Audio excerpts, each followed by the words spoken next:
Hello, this is Zeus. Welcome to the Global Peace Project. And today is the day of my amazing good fortune. I gave a lead over at what's called Johnson Avenue. The lead is when you get up and you speak in front of a bunch of people. I don't think there was too many people there, maybe 50 or 60, but still it's a lot of people. On a regular basis, I do talk in front of people, so it's kind of cool. But what I wanted to talk about today, I just had a feeling that came over me, and I was thinking to myself, I'm so glad for some of the calamities that happened in my life. And I believe there's somebody out there that needs to hear this, so that's why I feel like I was given the gumption to talk about it. And I was thinking to myself, I suppose one of the biggest things that's happened to me was my divorce. After 17 years of marriage, recent stuff, I'm not talking about stuff way back in the past. Because, if you don't want to work through your past, I guess you don't have to, and you can continue suffering. But, when I divorced my ex-wife, she divorced me, it was sort of mutual. After 17 years, we kind of got to that place where we're both ready. And I thought to myself, I've met some amazing women since then, such as Tara Colston, Tanya, oh my goodness, Lisa. And each one of them carried a little bit of pain with it as, you kind of break up with them. Jinxie, she was the owner of the art gallery, and she made the most incredible food. She was an awesome chef. Chef Jinx. But, and then we have Erica with a K. She was beautiful. And I'm naming these out not for notoriety, but each one of them carried a semblance of pain. And in the little bit of pain that I had for each one of those, it seemed like I'd meet somebody even better, and without the separation at that point, I couldn't have actually walked through a higher line of vibration where I met Barbara Stoltz, fantastic, which led me to a point where I ended up in Texas, and I ran into Sherry Oler, Lieutenant Colonel of the United States Army, retired. Absolutely one of the best people I've ever met.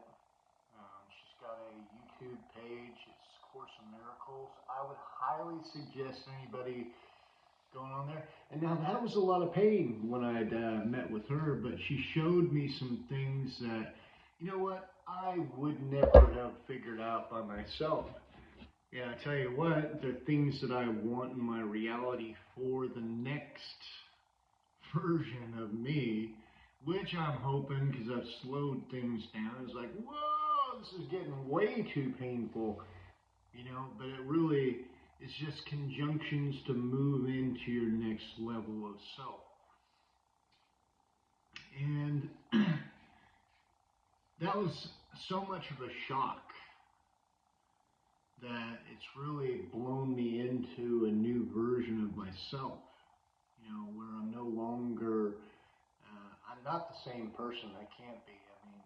Transitionally speaking, some of the stuff that I've learned through the teachings of Abraham, Esther Hicks, if I was still in my marriage, I probably would still be bound to the classical, it's Jesus only, and some of the stuff I learned through Billy Carson, oh my gosh, stuff that I should have figured out on my own, when you come down to, how Abraham was asked to offer his son Isaac on a burning altar because God wanted to see how much he loved him, which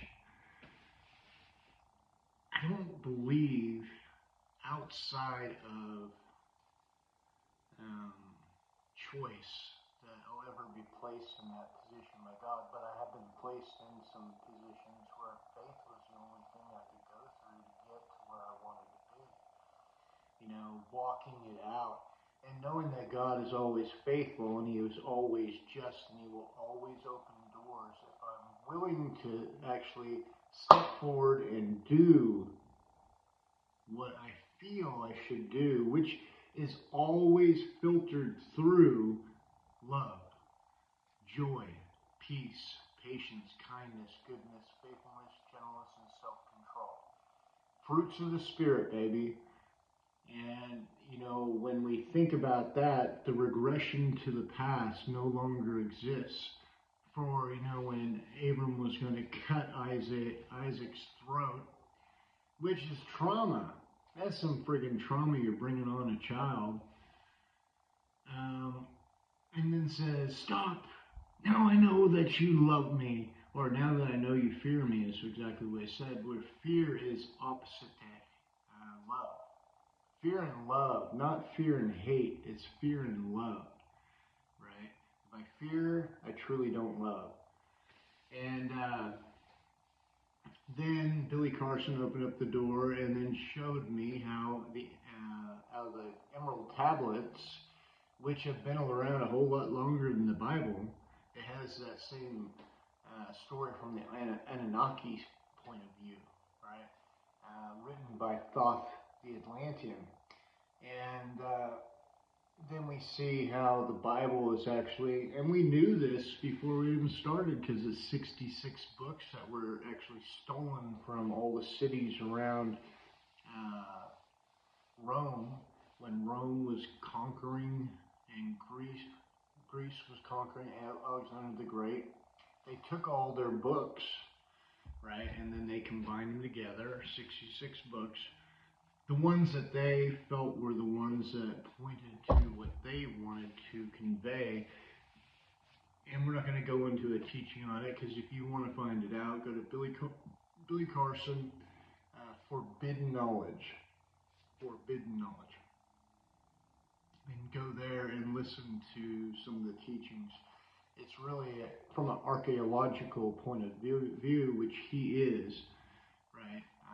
It starts to make some sense, right?